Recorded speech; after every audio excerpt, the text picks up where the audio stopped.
Hello दोस्तों, welcome to 10 updates. जब Tony Stark ने दुनिया को बताया था कि वही आयरन मैन है, तब से लेके अब तक मार्वल सिनेमैटिक यूनिवर्स में बहुत तरह के कैरेक्टर इंट्रोड्यूस हो चुके हैं। एक वर्ल्ड वॉर सेकंड सोल्जर से लेके पोर्टल ब्लास्टिंग क्री ह्यूमन हाइब्रिड तक। इन्फिनिटी सागा सिनेमैटिक हिस्ट्री की सबसे ज़्यादा पावरफुल टीम को साथ लेकर आई है और डिबेट भी हमेशा चलता रहा है कि कौन सबसे ज़्यादा पावरफुल एवेंजर्स है। यहाँ हमने हर हीरो को उसकी पावर और बैटलफील्ड में उसकी एबिलिटीज़ के हिसाब से एवेंजर एंड गेम तक सभी मूवी को एविडेंस रखते हुए रैंक किया है। यहाँ हम किसी भी कैरेक्टर की कॉमिक बुक की एबिलिटीज़ के बारे में बात नहीं करेंगे, हम सिर्फ उनकी एमसीयू मूवी में दिखाई गई पावर और एबिलिटीज़ को कंपेयर करेंगे। तो शुरू से लास्ट तक ये वीडियो को ज़रूर देखिएगा।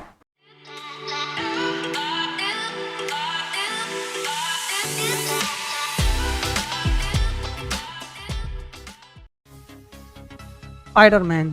जब पीटर पार्कर को एक रेडियो एक्टिव स्पाइडर काट लेती है, तब उसकी बॉडी में स्पाइडर जैसी स्ट्रेंथ आ जाती है, जिससे वो एक नॉर्मल इंसान के मुकाबले स्ट्रॉन्गर, फास्टर और ज़्यादा ड्यूरेबल बन जाता है। इसके अलावा उसके पास स्पाइडर सेंसर है जो उसे किसी भी इनकमिंग अटैक से बचने और उस पर रिएक्ट करने में मदद करती है। और साथ ही जो आप जानते ही हैं कि वो अपने हाथों से वेब शूट कर सकता है और दीवारों पर क्लाइंब कर सकता है। कैप्टन अमेरिका सिविल वॉर में जब स्पाइडरमैन की एमसीयू की पहली लड़ाई हुई थी, तब उसने बड़े आराम से फैल्कॉन और विंटर सोल्जर को हरा दिया था और उसके बाद उसने कैप्टन अमेरिका को टक्कर देने की कोशिश की थी। स्पाइडरमैन के पास बहुत ज़बरदस्त पोटेंशियल है और अब तो उसके पास टोनी स्टार्क का बनाया हुआ स्पेशलाइज्ड सूट भी है, लेकिन अब भी उसमें एक्सपीरियंस की कमी है। इन्फिनिटी वॉर में थॉनस ने उसे अपने एक ही हाथों से फेंक दिया था और इसके अलावा वो स्टार लॉर्ड की ट्रिक्स में भी फंस गया था और इसीलिए हमने स्पाइडरमैन को 10th पोजीशन पे रखा है। Black panther. वकांडा का किंग बनकर हार्ट शेप हर्ब पीने के बाद चाला को ब्लैक पैंथर की पावर मिली थी। उसके पास super human strength, speed, durability, agility, stamina, healing और रिफ्लेक्सेस। इसके अलावा वो एक मार्शल आर्टिस्ट भी है।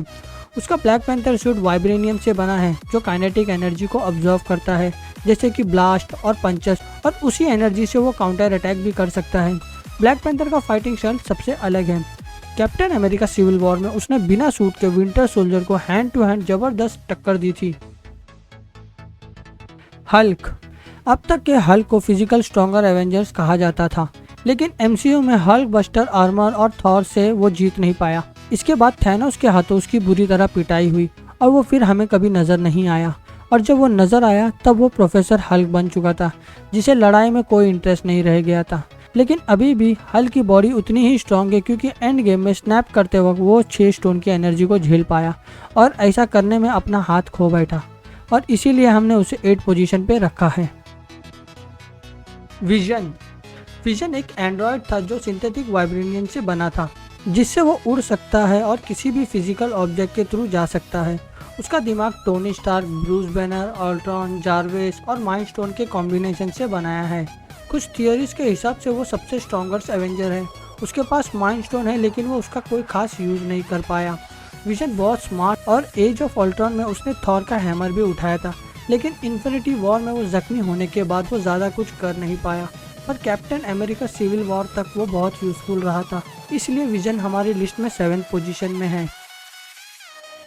कैप्टन अमेरिका को उसकी पावर सुपर सोल्जर सीरम से मिली थी, जिसकी वजह से ये नॉर्मल इंसान के मुकाबले स्ट्रॉन्गर और ड्यूरेबल बन गया।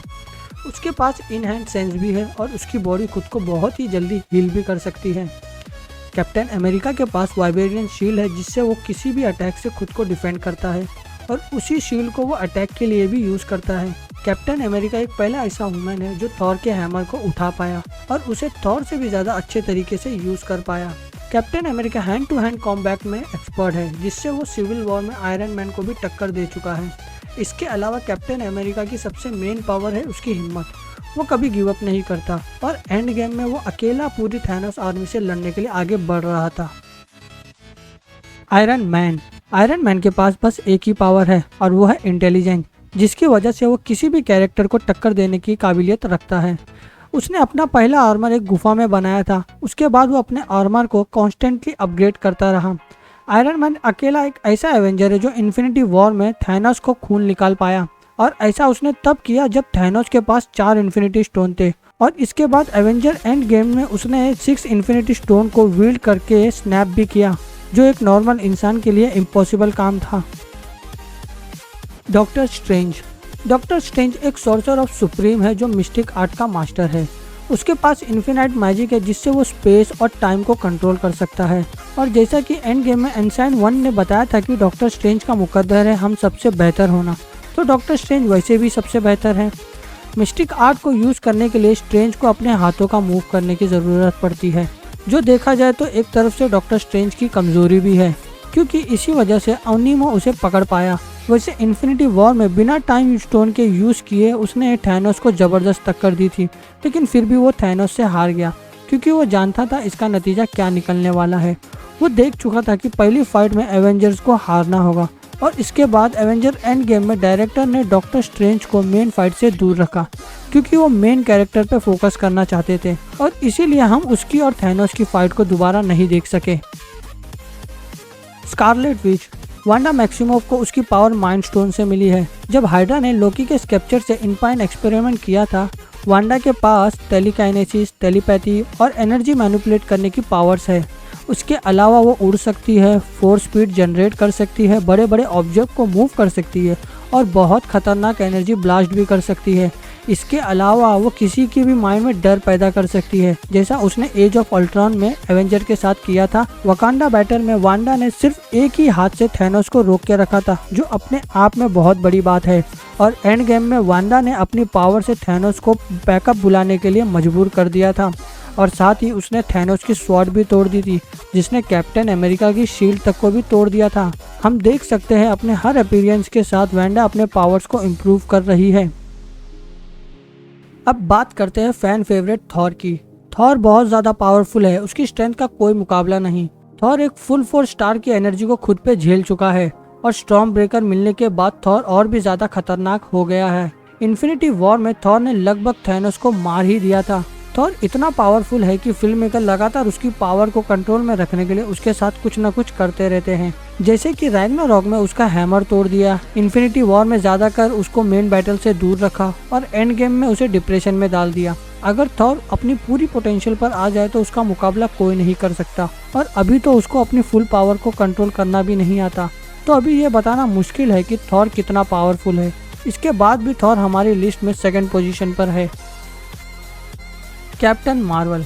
मैं जानता हूँ बहुत से लोग कमेंट करके कहेंगे कि कैप्टन मार्वल सबसे पावरफुल नहीं है, लेकिन गाइस वो आपका पर्सनल ओपिनियन है, क्योंकि मार्वल के हेड केविन फेग ने खुद कहा था कि कैप्टन मार्वल MCU में अब तक के आए हुए सभी कैरेक्टर में सबसे पावरफुल होगी, और वो सही भी थे, क्योंकि एंड गेम में कैप्टन मार्वल ने थैनोस की शिप को अकेले ही तबाह कर दिया था, और जब थैनोस ने उसे अपने सर से वार किया तो वो हिली भी नहीं, जबकि वही सेम अटैक उसने थॉर पे किया, वो दूर जाके गिरा। कॉमिक्स में भले ही थॉर सबसे पावरफुल एवेंजर्स है, लेकिन MCU में कैप्टन मार्वल ही सबसे पावरफुल एवेंजर्स है। और गाइस, आप चाहे आयरन मैन के फैन हो या थॉर के, लेकिन ज़्यादा फैन फॉलोइंग होना और स्ट्रॉन्गेस्ट एवेंजर होना दोनों ही अलग अलग चीज़ है। तो अगर आपका फेवरेट एवेंजर फर्स्ट पोजीशन पे नहीं है तो दोस्तों डिसअपॉइंट ना हो। तो गाइस, अगर आपको मेरी इस रैंकिंग पे सहमत है तो लाइक, कमेंट और शेयर ज़रूर करें, और चैनल को सब्सक्राइब करना ना भूलें। मिलते हैं अगले वीडियो में, तब तक के लिए टेक केयर।